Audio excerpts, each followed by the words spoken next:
کیا آپ جانتے ہیں کائنات میں ایک ایسا مقام ہے جہاں جا کر ہر راستہ ختم ہو جاتا ہے، جہاں فرشتے رک جاتے ہیں، جہاں علم خاموش ہو جاتا ہے اور جہاں آنکھوں کو بھی اجازت نہیں ہوتی کہ وہ حد سے آگے دیکھیں؟ لیکن اس رات ایک ایسی ہستی تھی جو اس حد کو بھی عبور کر گئی۔ وہ کون تھے؟ وہ مقام کیا تھا؟ اور وہاں کیا راز عطا کیے گئے؟ آج ہم بات کریں گے سدرۃ المنتہا کی۔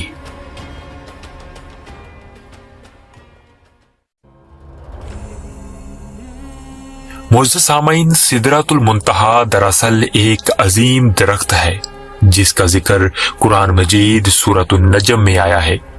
یہ وہ مقام ہے جہاں تمام مخلوقات کا علم، نظر اور پرواز ختم ہو جاتی ہے۔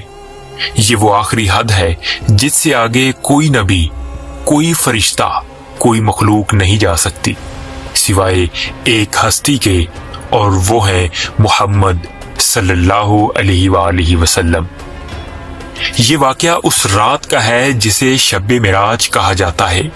وہ رات جب زمین خاموش تھی، مکہ سو رہا تھا، لیکن آسمانوں میں نور کا انقلاب برپا ہونے والا تھا۔ اللہ تعالیٰ نے اپنے محبوب کو مسجد حرام سے مسجد اقصی تک لے جانے کے بعد آسمانوں کی سیر کروائی۔ پہلا آسمان، دوسرا آسمان، تیسرا، یہاں تک کہ ساتواں آسمان۔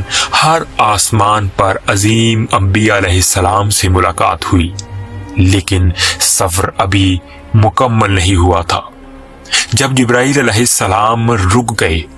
ساتویں آسمان کے بعد نبی کریم صلی اللہ علیہ وآلہ وسلم سدرۃ المنتہا کے قریب جا پہنچے۔ یہاں ایک ایسا لمحہ آیا جو کائنات کی تاریخ کا سب سے خاموش اور باوقار لمحہ تھا۔ حضرت جبرائیل علیہ السلام، جو وحی لانے والے فرشتوں کے سردار ہیں، یہاں آ کر رک گئے۔ نبی صلی اللہ علیہ وآلہ وسلم نے فرمایا، اے جبرائیل، کیا اب بھی آپ میرے ساتھ نہیں چلیں گے؟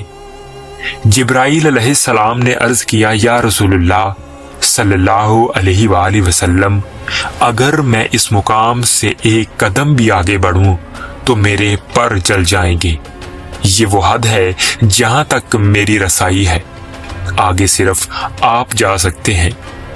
معزز سامعین، ذرا سوچئے، جو فرشتہ ہزاروں سالوں سے اللہ کی قربت میں ہے وہ بھی رک گیا، لیکن محمد صلی اللہ علیہ وآلہ وسلم کو آگے بلایا گیا۔ نبی کریم صلی اللہ علیہ وآلہ وسلم نے خود اس مقام کی کیفیت بیان فرمائی۔ اس کے پتے ہاتھی کے کانوں جیسے تھے، اس کے پھل مٹی کے بڑے گڑھوں جیسے تھے، اس پر اللہ کے نور کی تجلیاں چھا رہی تھی۔ اس کے گرد ایسے رنگ تھے جنہیں نہ آنکھ نے دیکھا، نہ زبان بیان کر سکتی ہے۔ یہاں سے تقدیروں کے فیصلے نازل ہوتے ہیں، یہاں سے احکامات الہی جاری ہوتے ہیں، یہاں سے فرشتے نیچے زمین پر اترتے ہیں۔ یہاں وہ مقام ہے جہاں نہ الفاظ تھے نہ آواز۔ یہ وہ لمحہ تھا جب اللہ اور اس کے محبوب حضرت محمد مصطفیٰ صلی اللہ علیہ وآلہ وسلم کے درمیان ایسا تعلق قائم ہوا جسے عقل نہیں سمجھ سکتی۔ معزز سامعین، یہاں نماز کا تحفہ دیا گیا، امت محمدیہ کے لیے رحمتیں عطا ہوئی، قرب الہی کی وہ شان نصیب ہوئی جو کسی اور کو نہ ملی۔ یہی وہ مقام ہے جس کے بارے میں فرمایا گیا، نہ نظر ادھر ہوئی نہ حد سے بڑی۔ سدرۃ المنتہا ہمیں کیا سبق دیتی ہے؟ سدرۃ المنتہا ہمیں یہ سبق دیتی ہے کہ اللہ کے ہاں مرتبہ عمل اور اطاعت سے ملتا ہے۔ فرشتے بھی حد کے پابند ہیں، مگر عشق مصطفیٰ صلی اللہ علیہ وآلہ وسلم کو بلندی عطا کی گئی۔ نماز کوئی معمولی عبادت نہیں، یہ سدرۃ المنتہا سے ملا ہوا تحفہ ہے اے اللہ ہمیں بھی اس نماز کی قدر عطا فرما جو تو نے اپنے محبوب صلی اللہ علیہ وآلہ وسلم کو سدرۃ المنتہا پر عطا فرمائی۔ ہمیں عشق رسول میں سچا بنا دے اور قیامت کے دن ہمیں بھی اس قرب کا حصہ نصیب فرما۔